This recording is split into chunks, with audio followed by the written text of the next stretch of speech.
Cirebon menuju Semarang. Tapi ada wilayah pertumbuhan yang memang sedang berkembang, misalnya dari Samarinda, Balikpapan, Samarinda, Maloi ya sebagai satu wilayah. Atau yang pengembangan baru, misalnya Nabire, Narutali, Ilaga sampai ke Wamena. Ilaga, satu kota yang begitu terisolasi, yang sering kita dengar Aqua itu betul-betul 50.000 itu harganya di sana gitu, di sana gitu. Karena memang sulit sekali membawa ke sana. Nah, inilah kondisi real yang ada di lingkungan kita. Next. Nah, untuk itu kami ilustrasikan satu saja. Misalnya dari Jakarta ke Cirebon ke Semarang.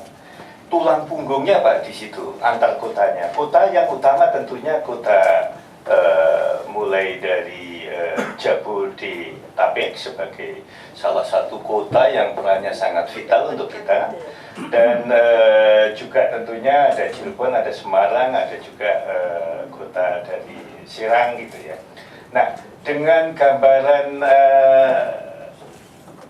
satu wilayah pertumbuhan tadi, kita tentunya backbone-nya kita sudah membangun jalan tol sampai ke Brebes yang akan kita lanjutkan sampai ke Semarang. Ya.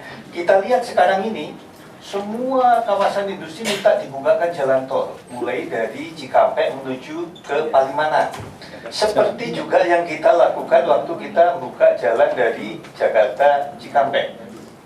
Tapi kan ada batasannya. Kalau spacing itu kalau pendek-pendek nanti malah mengganggu sebagai jalan ekspres tadi. Sehingga tentunya ini kita batasi, kita mintakan kawasan industri kalau bisa skala ekonominya juga besar, gitu, luasannya besar supaya memang lebih efisien. Kalau memang klaster kan lebih efisien, seperti juga super blok gitu.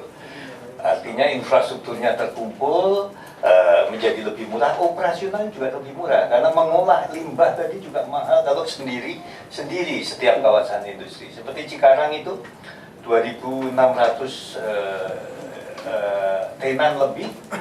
Kalau mereka satu sampai 2.600 bukan main mahalnya itu infrastrukturnya gitu. Nah, inilah yang sebetulnya dilakukan di pusat-pusat pertumbuhan yang ada ini supaya tentunya infrastrukturnya juga efisien gitu.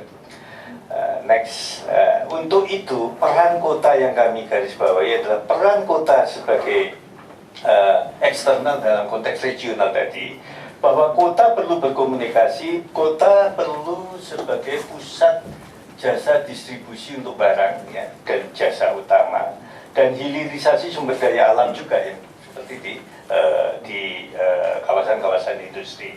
Nah, untuk itu perlu tentunya pusat kegiatan wilayah tadi dilayani oleh jalan, kereta api, dan lain-lain yang sifatnya bebas hambatan tadi. Jadi kota penting untuk punya peran tadi supaya dia bisa komunikasi dengan yang lain. Kemudian untuk itu inilah yang diperlukan.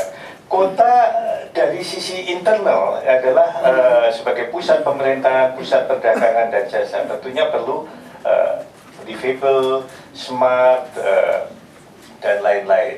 Tadi diberikan contoh, di New York juga gitu, dimanapun kita tinggal, kita nggak lebih 10 menit sampai ke taman, gitu.